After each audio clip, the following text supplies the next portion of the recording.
Oni bai eich bod wedi bod yn byw dan garreg, cuddio mewn ogof neu'n ddwfn mewn maneg, byddwch yn gwybod am germau ar eich dwylo yn y mwg ac yn gwybod fod rhain yn bethau reit ddrwg. Beth am i ni ei hatal rhag lledaenu a gwneud ein gorau i gadw'n heini? Atal Covid ac anwyd, norovirus a'r ffliw, bydd pawb yn fwy diogel ac yn cadw yn fyw.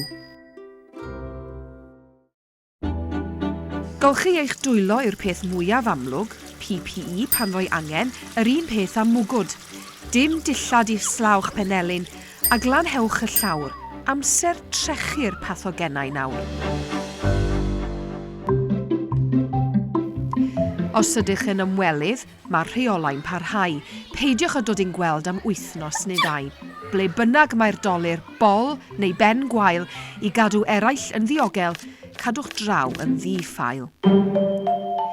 Pryd bynnag mae haint yn cael ei osgoi, fe welwn y cysylltiad yn ddigon cloi, gyda gwrth ddiotigau a'r gwaith i leihau trychineb byd eang o'i ormwynhau.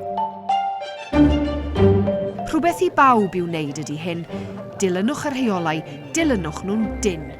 Gweithio'n galed i weld bygiau yn chwalu ag atal heintiau, gyda pawb yn gofalu.